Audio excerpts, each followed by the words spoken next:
Hello everyone, Anna Malajavaya, Advotax Law, your tax lawyer in Toronto.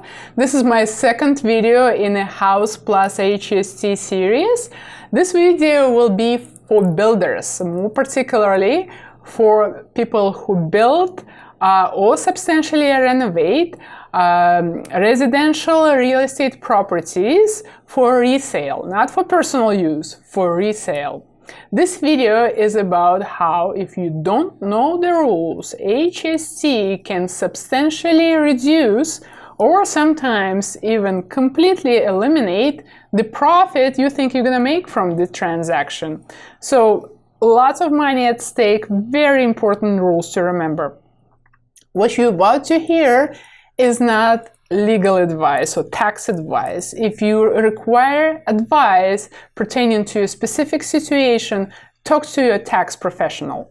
Prices of houses in Toronto have increased significantly over the past few years. According to some records, the prices almost quadrupled since 2001.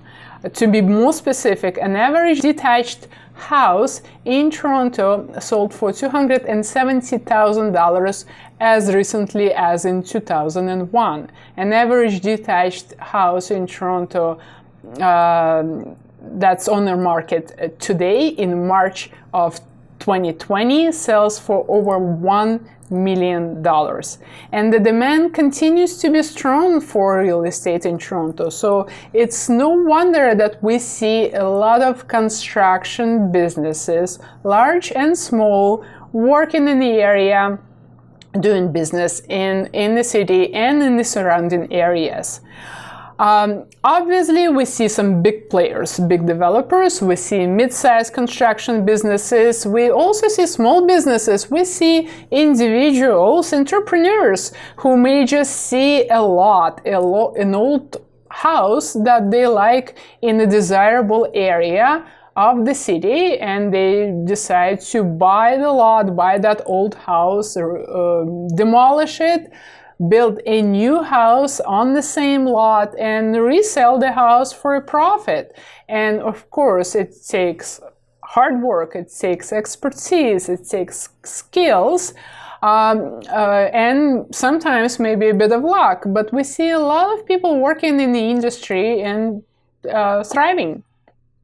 If you're one of those entrepreneurs who is maybe looking at a property in a desirable area of Toronto, the east side, the beaches, Bloor West, and you're thinking about maybe buying it, rebuilding it, and selling it for a profit, what you probably have is you have your business plan. And something like a Excel spreadsheet where you record your estimated cost and your estimated profit, and you make a decision on whether or not you want to buy the property or get involved in this transaction. So you call your real estate agent, you ask what you think you can buy the old house for, you ask what you think you can sell the new house that you're gonna build. You get the estimate for that price.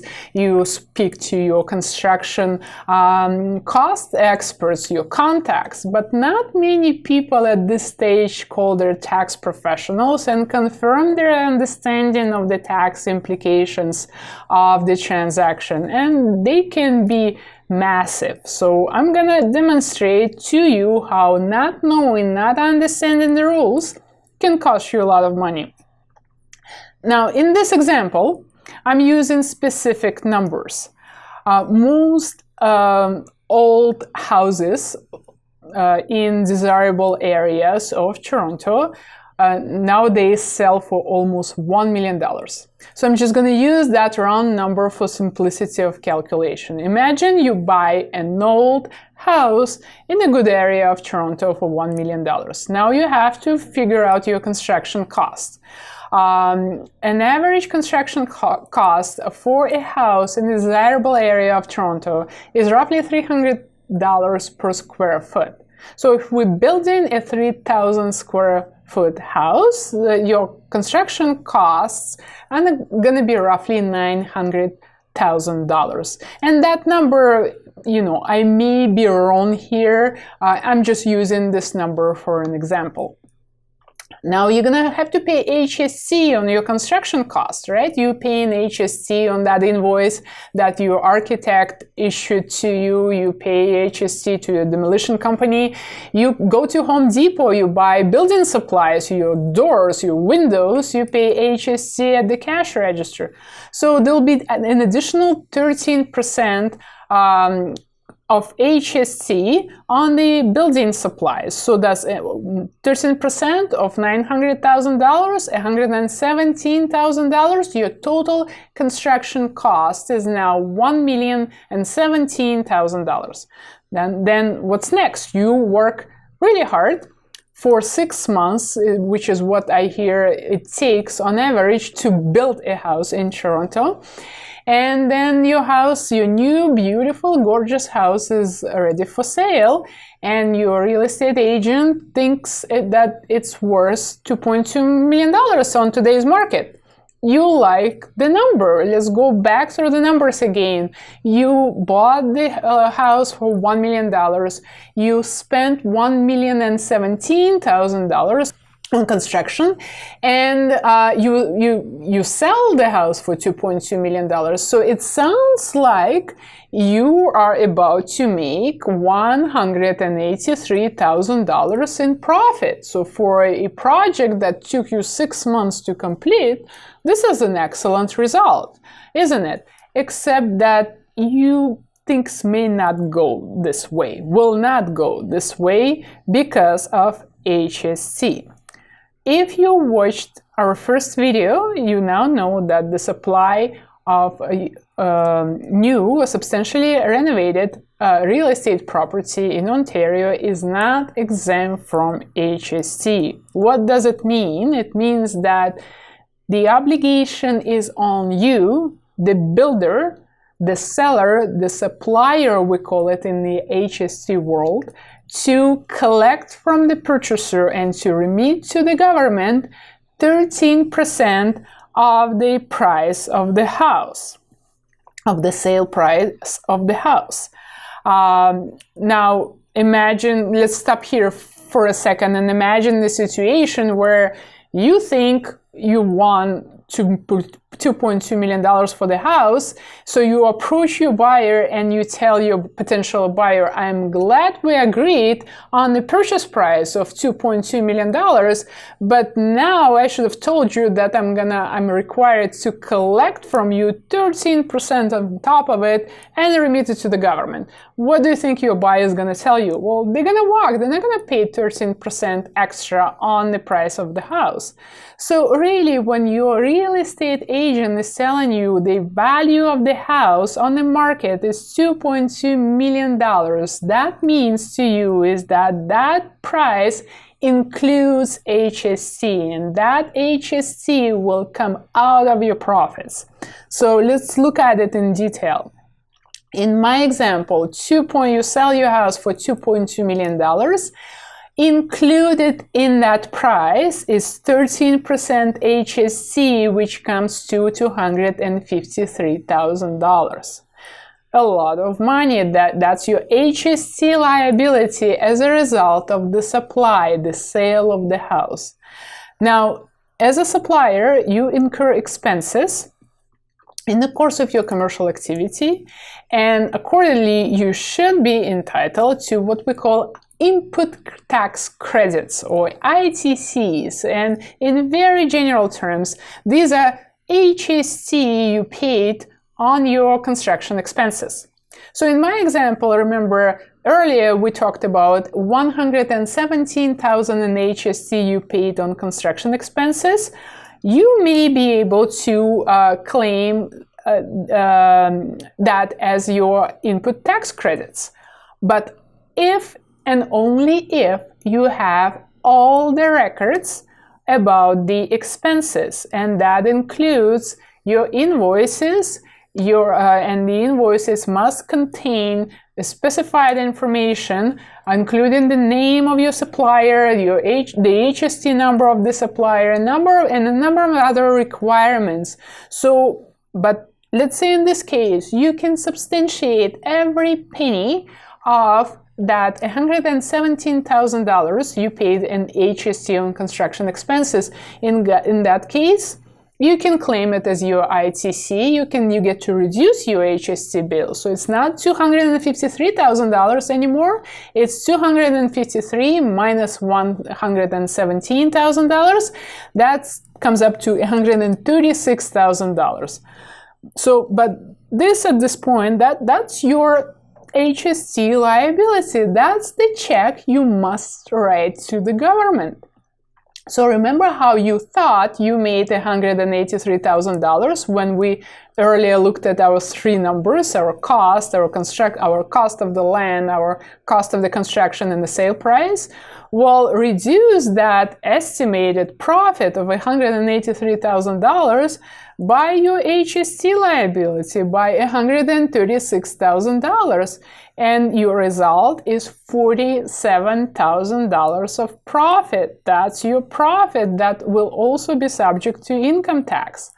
Quite different from what you expected, right? And believe it or not, this sounds bad, but this is really a good scenario. And it's a good scenario because in my example, the person could substantiate, as I said, every penny of ITCs, $117,000.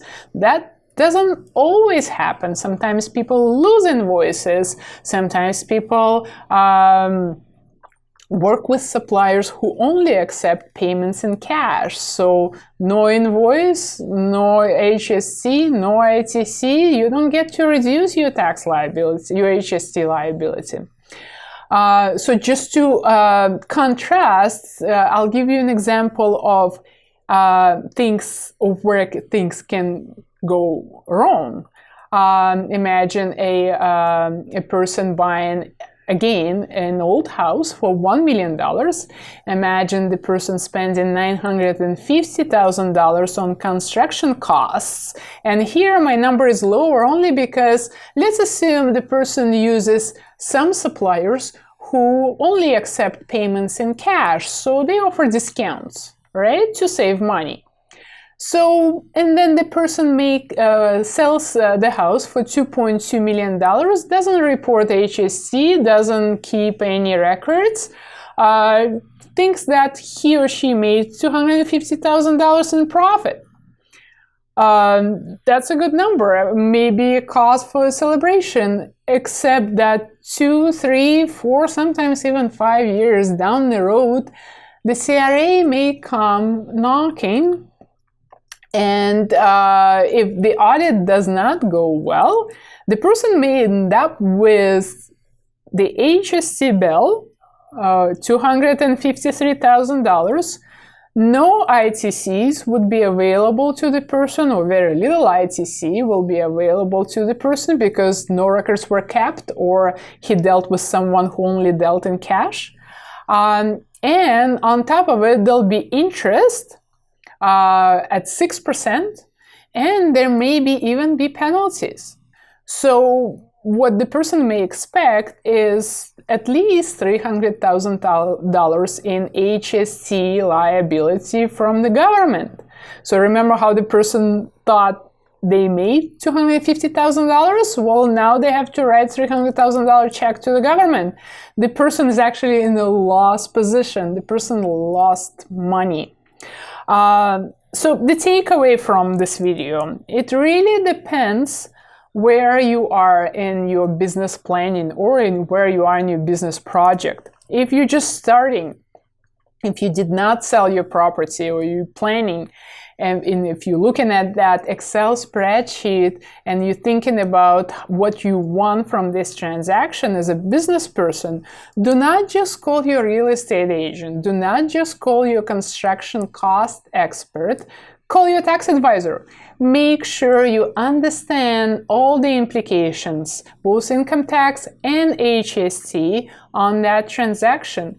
Consider maybe it's not worth it for you to buy the house in your own name and resell. Consider maybe you should be offering your services as a general contractor to someone who wants to buy the house and live in the area. Consider maybe it's worth it for you to incorporate or not. And really think twice before working with someone who only accepts cash for their services. They may offer you a discount, but that discount may be costly in the long run. Now, if you already completed your project, if you sold your property, and if you received that brown envelope from the Canada Revenue Agency, and if you've been audited or if you've been reassessed, and you have a large HST bill coming your way, get legal help. Do not do this alone. It's a lot of money at stake and the rules are complex.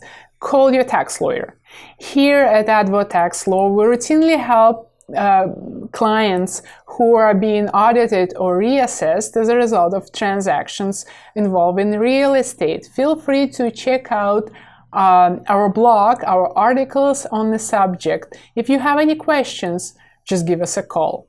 So this concludes our second video in a House Plus HST series. I hope you enjoyed it. Our third video will also be for builders.